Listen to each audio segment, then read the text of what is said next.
We provide you the platform to turn your dreams into reality. Give wings to your aspirations with KR Mangalam University. आतंक के खिलाफ बड़े action की तैयारी है।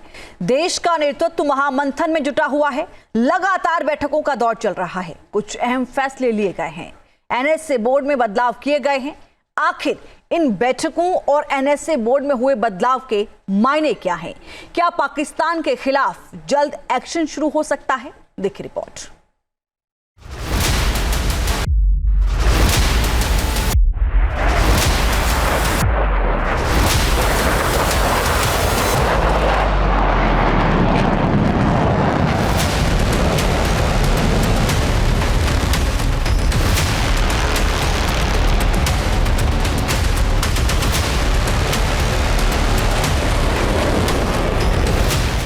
दहशतगर्दों का कब्रिस्तान बनने वाला है पाकिस्तान।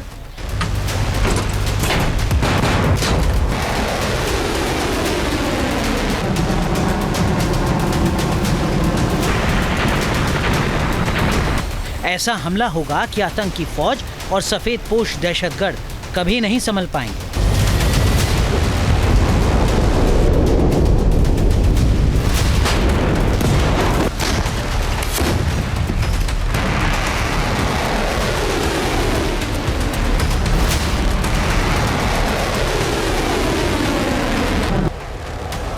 राफेल की रणभेरी पाकिस्तानी फौज की नींद उड़ा रही है। ब्रह्मोस का खौफ पाकिस्तानी फौज पर सिर चढ़कर बोल रहा है।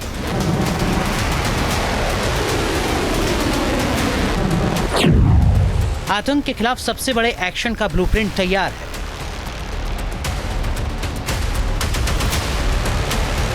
हालात ऐसे हो चुके हैं कि पाकिस्तानी सेना ने इंटरनेशनल बॉर्डर पर कई पोस्ट खाली कर दी है। पाकिस्तानी सेना ने इन पोस्ट से झंडे भी हटा लिए हैं। पाकिस्तान में इस बात की चर्चा हो रही है कि किस तरह का एक्शन होगा। इस वक्त पाकिस्तान की तरफ से एक ही राग अलापा जा रहा है और वो है परमाणु राग। लेकिन ये तो तय है कि इन गीदड़ भभकियों का भारत पर कोई असर नहीं होने वाला।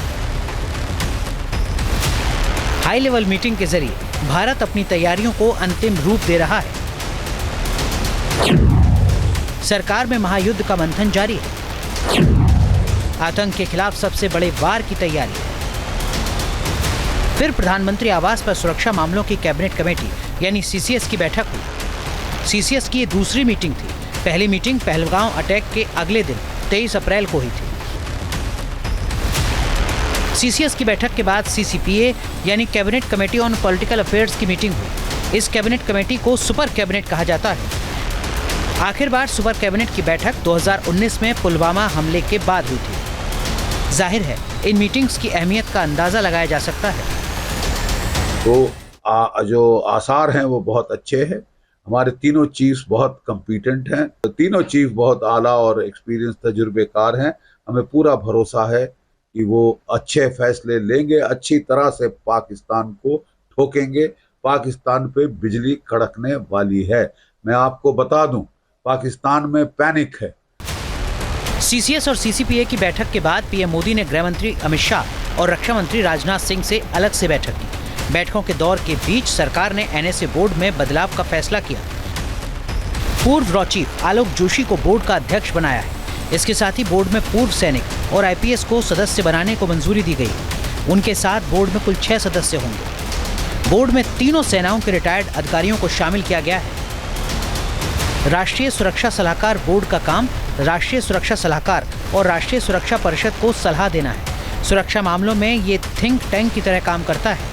ये अहम सुरक्षा नीतियों पर सरकार को सलाह देता है। इसमें न्यूक्लियर नीति जैसे अहम मुद्दे भी शामिल हैं।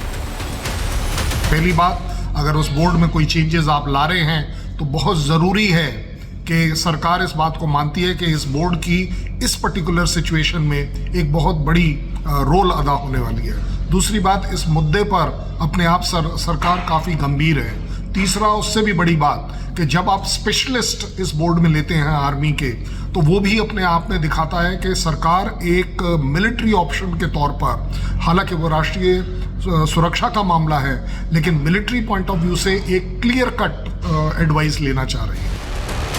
खामोशी से सरकार और सेना तैयारियों में जुटी है। टास्क दे दिए गए हैं। अब तांडव की बारी है। ऐसा तांडव जिससे आतंकिस्तान को बड़ा सबक मिले। खबरों के मुताबिक उस तांडव की नीति बना ली गई। Team news nation. News nation अब व्हाट्सएप पर। खबरों की ताजा अपडेट के लिए न्यूज नेशन के इस QR कोड को स्कैन करें।